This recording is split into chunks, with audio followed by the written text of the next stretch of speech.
नमस्ते बच्चों, नोटबुक में आप सभी का एक बार फिर से स्वागत है। हमेशा की तरह हम आपके सामने एक नए वीडियो के साथ उपस्थित हैं। बच्चों, संसार की कोई भी भाषा हो, उनकी बनावट वाक्य से ही होती है। हम कह सकते हैं कि वाक्य के बिना भाषा की कल्पना भी नहीं की जा सकती। हम संसार के किसी भी भाषा की कोई भी रचना पढ़ें, वाक्य के बिना वह संभव नहीं हो सकती। तो बच्चों, आज हम व्याकरण में वाक्य पर विस्तृत चर्चा करेंगे। इसे हम एक उदाहरण द्वारा समझते हैं। मरीज औषधालय में प्रवेश करते हुए, वैद्य जी नमस्कार। वैद्य नमस्कार, आइए पधारिए, कहिए क्या हाल है। मरीज पहले से बहुत अच्छा हूँ, बुखार उतर गया है, केवल खांसी रह गई है। वैद्य घबराइए नहीं, खांसी भी दूर हो जाएगी। आज दूसरी दवा देता हूं, आप जल्द अच्छे हो जाएंगे। मरीज आप ठीक कहते हैं, शरीर दुबला हो गया है, चला भी नहीं जाता और बिछावन पर पड़े पड़े तंग आ गया हूं। वैद्य चिंता की कोई बात नहीं, सुख दुख तो लगे ही रहते हैं, कुछ दिन और आराम कीजिए, सब ठीक हो जाएगा। मरीज कृपया खाने को बताएं, अब तो थोड़ी थोड़ी भूख भी लगती है। वैद्य फल खूब खाइए, जरा खट्टे फलों से परहेज रखिए, इनसे खांसी बढ़ जाती है। दूध, खिचड़ी और मूंग की दाल आप खा सकते हैं। मरीज बहुत अच्छा, आजकल गर्मी का मौसम है, प्यास बहुत लगती है, क्या शरबत भी पी सकता हूँ? वैद्य शरबत के स्थान पर दूध अच्छा रहेगा, पानी भी आपको अधिक पीनी चाहिए। मरीज अच्छा धन्यवाद, कल फिर आऊंगा। वैद्य जी अच्छा नमस्कार। बच्चों, यह सारा वार्तालाप वाक्य के माध्यम से ही हो रहा है। तो आइए जानते हैं कि वाक्य क्या है। दो या दो से अधिक शब्दों के सार्थक समूह को वाक्य कहते हैं। इस परिभाषा के अनुसार शब्दों के समूह का सार्थक होना अर्थात उसका एक पूर्ण अर्थ होना आवश्यक है। जैसे मोहन गिरा और रोने लगा।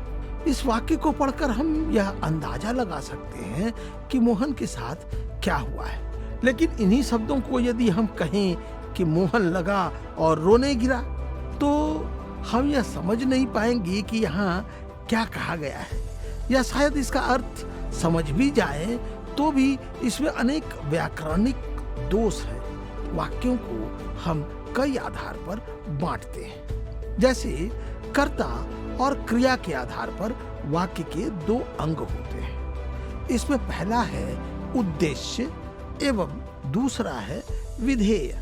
उद्देश्य किसी वाक्य में कार्य करने वाले या कर्ता को उद्देश्य कहते हैं। जैसे सोहम क्रिकेट खेलता है, इस वाक्य में सोहम उद्देश्य है। विधेय किसी वाक्य में कर्ता के बारे में जो कुछ भी कहा जाता है वह विधेय कहलाता है। जैसे राधा बाजार जा रही है, इसमें बाजार जा रही है विधेय है।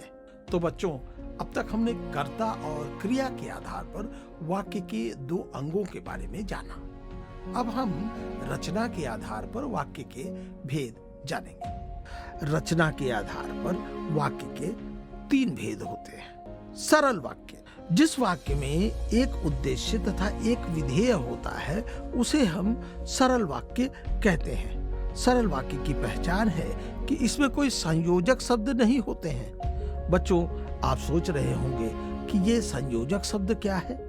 दो वाक्यों को आपस में जोड़ने वाले शब्द संयोजक शब्द कहलाते हैं। जैसे और, अथवा, किंतु, परंतु आदि, ये सभी संयोजक शब्द हैं। सरल वाक्य के उदाहरण हैं, दिल्ली भारत की राजधानी है, वह बाजार जा रहा है। संयुक्त वाक्य, दो या दो से अधिक सरल वाक्य यदि संयोजक शब्द से जुड़े हों तो वह संयुक्त वाक्य कहलाता है। ये संयोजक शब्द हैं किंतु, परंतु, और, अथवा, पर, अतः, इसलिए आदि। संयुक्त वाक्य के उदाहरण, सूरज निकला और पक्षी गाने लगे, बारिश हुई और मैं भीगने लगा, मैंने तुम्हें बुलाया पर तुम नहीं आए। मिश्र वाक्य, जिस वाक्य में एक प्रधान वाक्य के साथ एक या एक से अधिक उपवाक्य जुड़े होते हैं उसे मिश्र वाक्य कहते हैं। इनके साथ प्रयोग होने वाले संयोजक शब्द हैं जो, सो, जैसा, वैसा, जिसको, जिसने, यदि, तो, की, जिसे आदि। मिश्र वाक्य के उदाहरण हैं, जैसे ही शिक्षक आए विजय पढ़ने लगा। जो प्रतियोगिता जीतेगा उसे पुरस्कार मिलेगा। जब बारिश तेज हुई तब वह घर लौट आया। अब तक आपने वाक्य की परिभाषा तथा इसके विभिन्न भेदों के बारे में जाना। अब हम वाक्य रूपांतरण का उदाहरण देखते हैं। वाक्य रूपांतरण। सरल वाक्य, छुट्टियां शुरू होने पर हम घूमने जाएंगे। संयुक्त वाक्य, छुट्टियां शुरू हुई और हम घूमने गए। मिश्र वाक्य, जैसे ही छुट्टियां शुरू हुई हम घूमने गए। सरल वाक्य, स्टेशन आने पर वह उतर गया। स्टेशन आया और वह उतर गया। मिश्र वाक्य, जैसे ही स्टेशन आया वह उतर गया। अब तक हम रचना के आधार पर वाक्य के भेद पढ़ रहे थे। अब हम अर्थ के आधार पर वाक्य के भेदों का उदाहरण देखेंगे। अर्थ के आधार पर वाक्य के कुल 8 भेद होते हैं। यहाँ पर हम एक ही वाक्य का 8 भेदों में परिवर्तन करेंगे ताकि वाक्य परिवर्तन के लिए आपकी समझ और भी गहरी हो। विधानवाचक वाक्य, विवेक गाना गाता है। निषेधवाचक वाक्य, विवेक गाना नहीं गाता है। आज्ञावाचक वाक्य, विवेक गाना गाओ। प्रश्नवाचक वाक्य, क्या विवेक गाना गाता है। विस्मयादिबोधक वाक्य, ओह विवेक गाना गाता है। इच्छावाचक वाक्य, काश विवेक गाना गाता। संदेहवाचक वाक्य, शायद विवेक गाना गाता है। संकेतवाचक वाक्य, यदि अनुमति मिले तो विवेक गाना गाए।